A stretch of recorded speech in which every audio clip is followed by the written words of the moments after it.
اللہ تعالیٰ نے جسے نبوت دے کے بھیجا، کیونکہ اللہ انسانوں کا ہادی بنا کے بھیجتا ہے، انسانوں کا رہنما بنا کے بھیجتا ہے، انسانوں کا مسیحا بنا کر کے بھیجتا ہے۔ اس کی زندگی کو اللہ تعالی ایسی جامع زندگی بناتا ہے، اس کی حیات کو اللہ تعالی ایسی بے مثال حیات بناتا ہے، اس کے اخلاق بے مثال، اس کی عادتیں بے مثال، اس کی تعلیمات بے مثال، اس کے طور و طریق بے مثال، اس کا اٹھنا بیٹھنا کھانا سونا آنا جانا بلکہ ضروری حاجات کرنا سب میں بہترین درس ہوتا ہے، عمدہ مثال ہوتی ہے، گائیڈ لائن ہوتی ہے، رہبری ہوتی ہے، رہنمائی ہوتی ہے۔ انسانوں کو انسانیت کا جوہر انبیاء کرام دیتے ہیں، انسانوں کو انسانیت کی اہمیت کا سراغ و پتہ انبیاء کرام کی تعلیم دیتی ہے، انسانوں کو پستیوں سے اٹھا کر عروج و ارتقاء کا پتہ انبیاء کرام کی مقدس جماعت دیتی ہے۔ بھٹکی ہوئی انسانیت کو اپنی خالق کی بارگاہ سے وابستہ کرنے والی ذات انبیاء کرام علیہم الصلاۃ والتسلیمات کی ذات ہے۔ انسانوں کو تعلیم سے آراستہ کرتے ہیں، انسانوں کو تہذیب سے آراستہ کرتے ہیں، انسانوں کو پہننے کا سلیقہ دیتے ہیں، انسانوں کو رہن سہن کا طریقہ دیتے ہیں۔ یہ ساری خوبیاں جو آج انسانی معاشرہ میں پائی جاتی ہے وہ سب کی سب انبیاء کرام علیہم الصلاۃ والتسلیمات کی تھے۔ اور اب صبح قیامت تک انسان جو عروج و ارتقاء کی منزلوں کو طے کرے گا، صبح قیامت تک انسان علم و ہنر کی بلندیوں تک پہنچے گا، صبح قیامت تک انسانوں میں جو عدل پروری رحم مساوات کی ایک حسین مثال قائم ہوگی، وہ سب کا سب صدقہ ہے تعلیمات مصطفیٰ جان رحمت صلی اللہ علیہ وسلم۔ کیسے بے مثال نبی ہیں۔ آج دنیا اپنی شکست محسوس کر رہی ہے، باطل اپنی ذلت محسوس کر رہا ہے، کفر و شرک کے متوالے کہیں عزت کا نام و نشان نہیں دیکھتے تو پھر غلط کام پہ آمادہ ہوتے ہیں، غلط قدم اٹھاتے ہیں، عدل کو انصاف کو بالائے طاق رکھ کے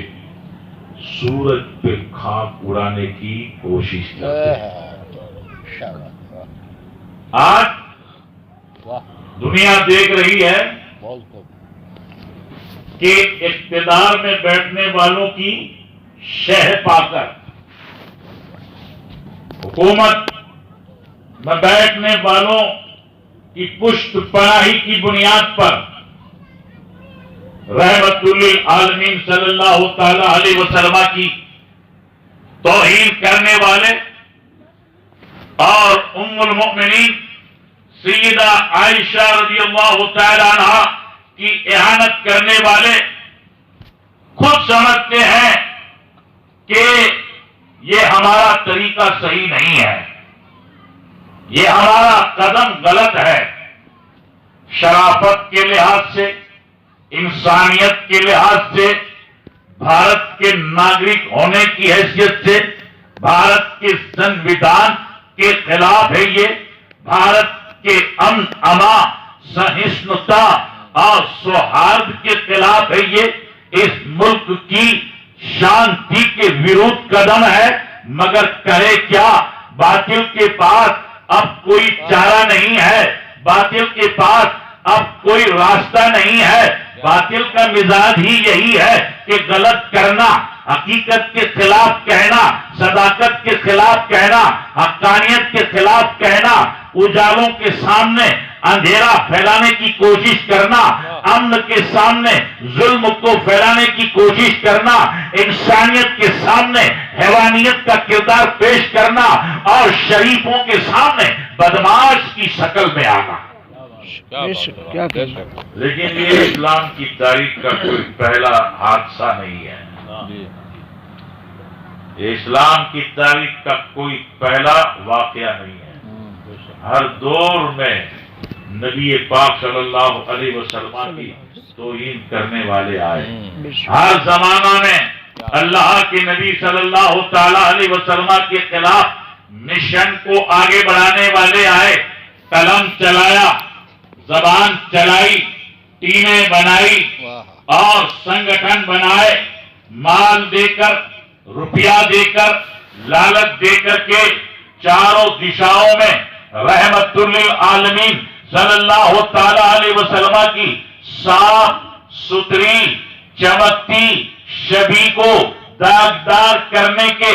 ناپاک ارادوں سے آگے تو بڑھے، لیکن الحمدللہ ثم الحمدللہ 1450 سال کا طویل عرصہ گزر گیا، عرب سے لے کر کے افریقہ تک، یوروپ سے لے کر کے ناروے تک، دنیا کے ایک سرے سے لے کر دوسرے سرے تک، کائنات کے چپے چپے میں اللہ تعالیٰ نے اپنے حبیب صلی اللہ تعالی علیہ وسلم کی بلندی کو، عظمت کو، شرافت کو، ذکر کو، تقدس کو، ذات کو، صفات کو، کمالات کو، معجزات کو، عظمت کو ایسا بے مثال بنا کے رکھا ہے کہ ہمارے مجدد عاشق نبی غوث و خواجہ کا دیوانہ، مسلک حقہ کا علم بردار اعلیٰ حضرت ببانگ دوہل پکار کے کہتے ہیں کہ مٹ گئے، مٹتے ہیں، مٹ جائیں گے آدھا تیرے، پہلے بھی آئے توہین کرنے والے مگر مٹ گئے، قلم چلانے والے پہلے بھی آئے مگر مٹ گئے، زبان چلانے والے پہلے بھی آئے مٹ گئے، شہ کہنے والے بھی مٹ گئے، اور پشت پنائی کرنے والے بھی مٹ گئے، اور آج کے ذلیل اور کمینے بھی انشاءاللہ دنیا دیکھے گی کہ مٹ جائیں گے، اور شہ دینے والے، پناہ دینے والے بھی مٹ جائیں گے۔ اعلیٰ حضرت امام اہل سنت مجدد اعظم دین و ملت، عاشق رسول، محبت کا جام دینے والا رضا، نزدیوں کو جواب دینے والا رضا، مشرکین کو منہ توڑ جواب دینے والا رضا، محبوب کی ناموس پر پہرا دینے والا رضا، بانگ دوہل کہتا ہے مٹ گئے مٹتے ہیں، سبحان اللہ، مٹ جائیں گے دشمن تیرے یا رسول اللہ علیہ الصلوۃ والسلام، مٹ گئے مٹتے ہیں، مٹ جائیں گے آدھا تیرے، نہ مٹا ہے نہ مٹے گا کبھی چرچا تیرا۔ اللہ اکبر۔ ادھر سے آندیاں اٹھتی ہے، ادھر سے طوفان اٹھتے ہیں،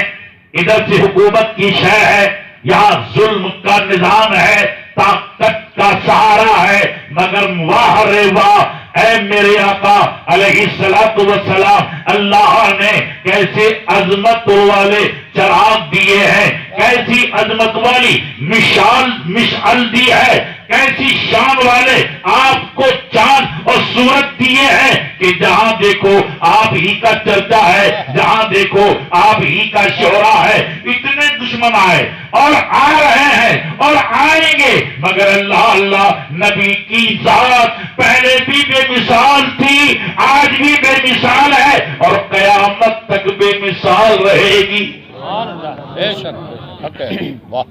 دنیا کو گمراہ کیا جاتا ہے، بے شک، حقیقت کو بگاڑ کے اور کھوٹا اور جھوٹا پروپیگنڈا رچا کر کے نبی پاک صلی اللہ علیہ وسلم پر کیچڑ اچھالا جاتا ہے لیکن الحمدللہ نو کیچڑ سب کا سب ان لوگوں ہی کے منہ پہ آتا ہے. بے شک. وہ کہتے ہیں کہ 6 سال کی عمر میں نبی صلی اللہ علیہ وسلم نے سیدہ عائشہ رضی اللہ تعالیٰ عنہ سے نکاح کیا اور 9 سال کی عمر میں رخصتی ہوئی. لیکن میرے بھائیوں، میرے دوستوں، میرے ساتھیوں، میرے عزیزوں، یہ علماء کرام بیٹھے ہیں. مولانا صدیق برکاتی صاحب بھی ہیں، مولانا حافظ قاری نذیر صاحب بھی ہیں، مولانا حافظ قاری اسلم صاحب بھی ہیں، سید غلام حسین باپو اور اوکھا سے مداح رسول جناب قاری ایوب صاحب بھی آئے ہیں. ماشاءاللہ یہ اوکھا میں مسلک کے بہت بڑے سبحان اللہ. وفادار پلر ہیں. سبحان اللہ. بہت تحریکوں کا سامنا ماشاءاللہ. اور پادری کا گروپ کون سا ہے؟ منہاج القرآن. جی. اس کا سامنا، وہابیوں کا سامنا. ماشاءاللہ اوکھا، دوارکا اور سورج کراڑی میں علماء کرام کی پوری ایسی جماعت ہے جو ماشاءاللہ اعلیٰ حضرت کے مسلک کے قلعے بن کے بیٹھے ہیں. ماشاءاللہ اللہ تعالیٰ یہاں ہماری بیڑی کو بھی سلامت رکھے. یہاں بھی اللہ تعالیٰ اس گھر کو گھر ہی بنا کے رکھے. آمین. اور حضور تاج الشریعہ و حضور محدث کبیر قبلہ دامہ فیوزہ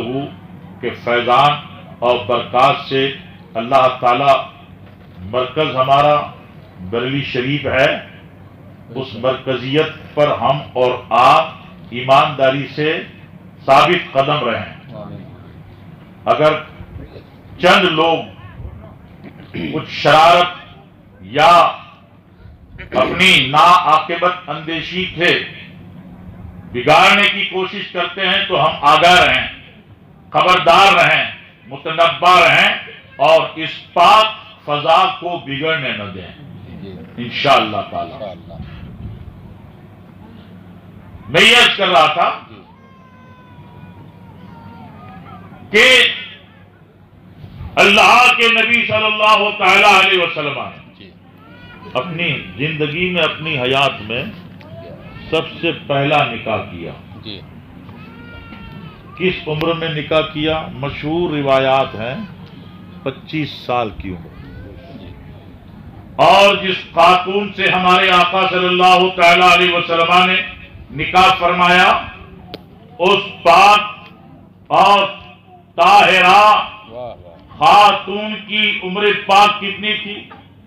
مشہور روایت کے مطابق 40 سال. اب آپ عقل رکھتے ہیں، سمجھ رکھتے ہیں، خرد رکھتے ہیں، آپ سے یہ عرض کیا جائے کہ بنی ہاشم میں عبد المطلب کے خاندان میں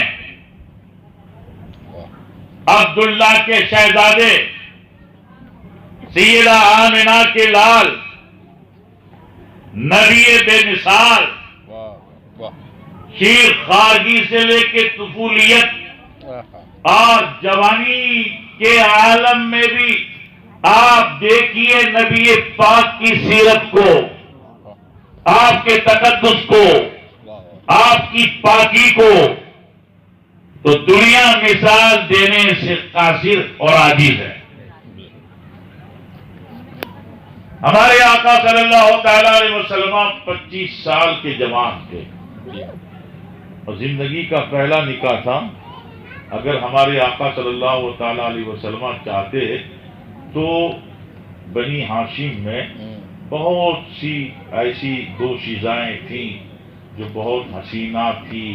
جمیلہ تھی، خوبرو تھی، اچھا خاندان تھا، پیسہ تھا، قبیلہ تھا، سب کچھ تھا.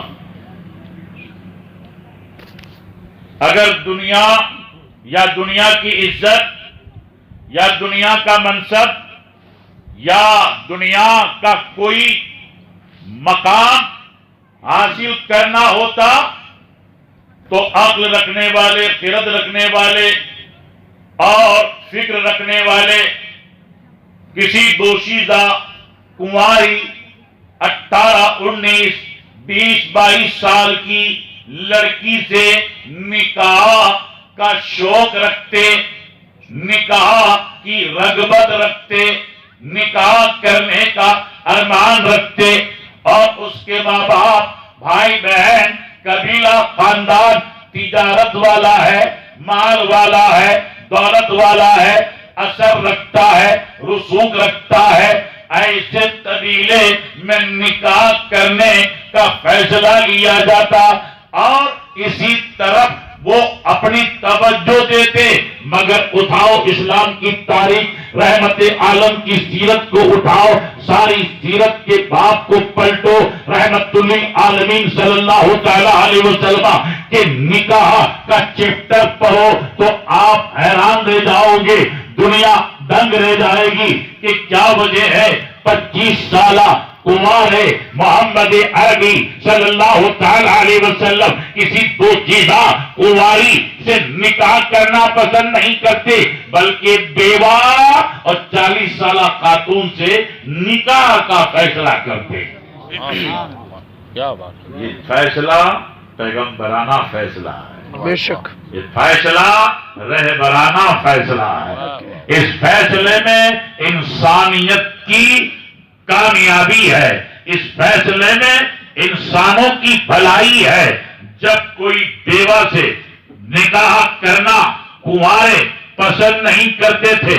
اور جوان سال کنوارا دو چیزوں کو پسند کرتا تھا تو معاشرہ سے بیوہ کی بیوگی کی وجہ سے جو نحوست لوگوں میں تھی اس کا خاتمہ کرنے کے لیے، اور ایک خاتون جو پاک دامن تھی، نیک تھی، جس کے باطن میں رب تعالیٰ اور اس کی معرفت تک رسائی کا جذبہ تھا، جس کی فکر میں آخرت کی رغبت تھی، جس کی سوچ میں تقدس تھا، اس کو اپنے نکاح کے لیے پیغمبر اسلام نے پسند فرمایا۔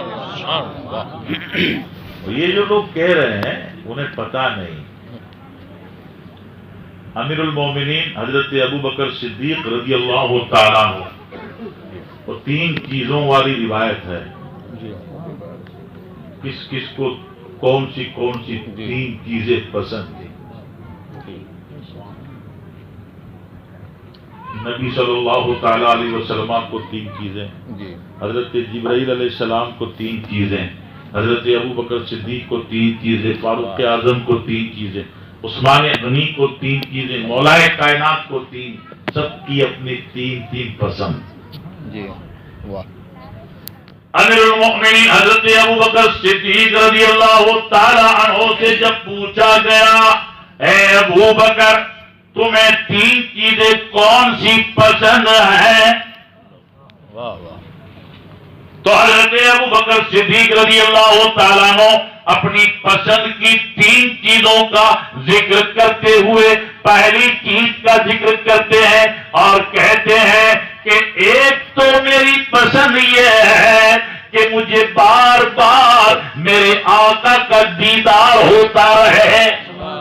سبحان اللہ، سبحان اللہ، اللہ اکبر۔ آپ سوچئے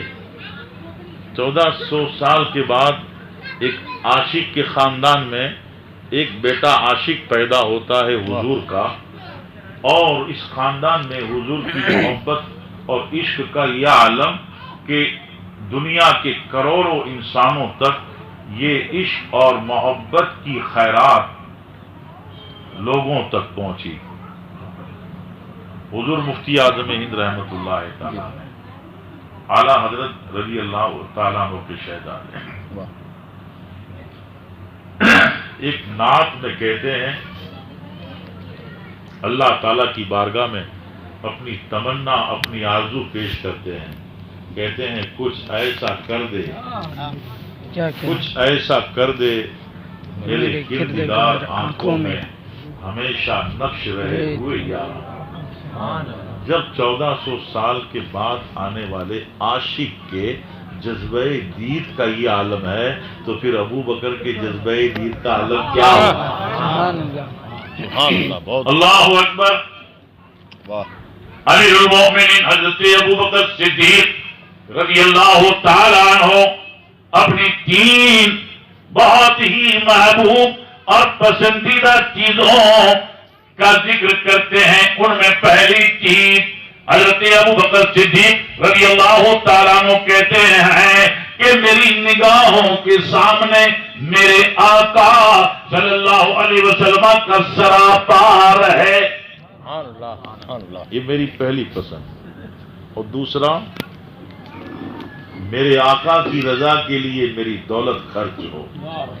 میرا مال خرچ ہو. اور تیسرا میری بیٹی میرے آقا کے نکاح میں آئے. یہ آرزو تھی ابو بکر کی سبحان اللہ. اور اللہ نے ابو بکر کی آرزو کو پسند کیا اور اللہ نے اپنی طرف سے عائشہ کو محبوب کی بارگاہ میں. سبحان اللہ سبحان اللہ بہت بہت واہ. ہمارے آقا ابو بکر کے یہاں نہیں گئے تھے. ہمارے آقا نے عائشہ صدیقہ رضی اللہ تعالی عنہا کو دیکھ کر نکاح کا ارادہ نہیں کیا تھا، بلکہ ام المؤمنین سیدہ عائشہ صدیقہ رضی اللہ تعالی عنہا کے والد گرامی حضرت ابو بکر صدیق رضی اللہ تعالیٰ عنہ کی چاہت تھی، آپ کا سپنا تھا، آپ کا ارمان تھا، آپ کی آرزو تھی، اور آپ کی آرزو کو اللہ نے پسند کیا اور اللہ نے بھی یہی فیصلہ کیا کہ ابو بکر صدیق کی شہزادی عائشہ میرے محبوب کے نکاح میں ہو. سبحان اللہ سبحان اللہ. ان کے یہاں 6 سال کی عمر میں نکاح ہو تو پتہ نہیں ان کی ماں 60 سال کی سمجھتے ہیں کہ ہماری ماں 60 سال کی تھی، وہ بھی 6 سال کی تھی. تو وہاں کوئی گھر کی چیز نہیں دیکھتا. اور نبی کی یہ بات کو اتنا اچھالا، ہم کہتے ہیں کہ تو کیا تیری نسل قیامت تک اچھلتی رہے گی نا تو قسم خدا کی میرے نبی کے نالین کی خاک میں فرق نہیں آئے گا. مسلمانوں خبردار خبردار، دشمنوں کے فریب میں مت آنا. کوئی ذہن و فکر میں ایسی بات بیٹھنے مت دینا. اپنے آقا سے محبت کرنا، آقا کی تعریف کرنا، آقا کی غلامی پہ ناز کرنا.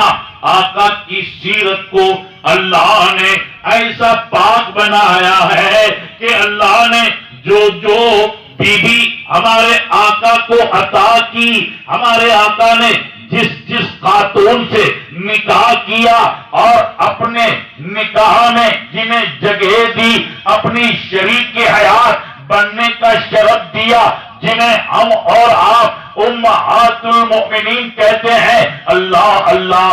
سب یا تو بیوہ یا طلاق دی ہوئی. اگر کنواری تھی تو ایک ہی بیوی تھی. اگر کنواری سے نکاح نہیں کرتے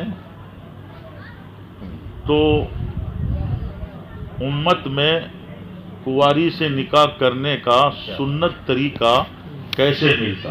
کیا بات ہے، بہت قربان، کیا واہ. اور یہ 6 سال کی عمر، مگر تاریخ اور سیرت میں آیا ہے کہ سیدہ عائشہ صدیقہ رضی اللہ تعالیٰ عنہ کی عمر پاک اگرچہ 6 سال تھی، مگر عرب بنی ہاشم اور قریش خاندان کی بچیوں اور بچوں میں 6 سے 8 سال کی عمر میں اتنی فربہی، قد قامت، اتنا درات، اور 9 سال کی عمر میں آپ ماشاءاللہ اتنی قد آور ہو گئی کہ ایک خاتون کو اپنے شوہر کے دربار میں خوشی سے پیش کیا جائے تو اس میں کوئی قباحت نہیں، کوئی عیب نہیں. جی جی بے شک بے شک. وہ نبی جس نے کبھی کسی عورت کا ہاتھ اپنے ہاتھ میں نہیں لیا، کیا بات ہے. وہ نبی جس نے کبھی کسی غیر محرمہ کا چہرہ اپنی آنکھوں سے دیکھا نہیں، وہ نبی جو اپنے دین میں شراب کو حرام کرے، وہ نبی جو اپنے دین میں جوئے کو حرام کرے، وہ نبی جو اپنے دین میں شرافت، حیا اور شرم کو دین کا حصہ بنائے، وہ نبی جو مسلمانوں میں آپس میں اخوت کا نظام قائم کرے، وہ نبی جو انسانوں کی عزت اور عفت کو بچانے کی اپنی امت کو تعلیم دے، وہ نبی جو اپنے خاندان، قبیلے، مسلمان کی بہو بیٹی کے ساتھ ساتھ اگر کوئی غیر قوم کی بہو بیٹی ہے، اگر کسی غیر مذہب کی بہو بیٹی ہے تو اس کی طرف بھی مسلمان کو نگاہ اٹھا کر کے دیکھنے سے منع کر دیا، اور اس کے ساتھ بھی بدتمیزی کرنے کے لیے اسلام نے قانون دے دیا کہ خبردار، مسلمان کے لیے غیر قوم کی بہو بچیوں پر بھی نگاہ اٹھا کر کے دیکھنا حرام اور بدتمیزی کرنا حرام۔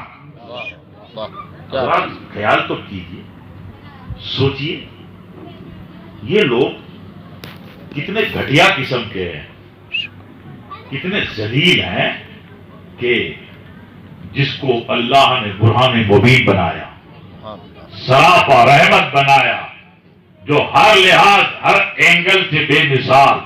امام عشق و محبت، سیدی سرکار اعلی حضرت امام اہل سنت علیہ الرحمت رضوان کہتے ہیں، یا رسول اللہ علیہ الصلوۃ والسلام، تیرے خلق کو حق نے عظیم کہا، تیری خلق کو رب نے جمیل کیا، کوئی تجھ سا ہوا ہے نہ ہوگا سہا، تیرے خالق کے حسن و ادا کی قسم۔ اللہ تعالیٰ کی بارگاہ میں دعا ہے کہ اللہ تبارک و تعالیٰ اس مجلس کو شرف قبول عطا کرے،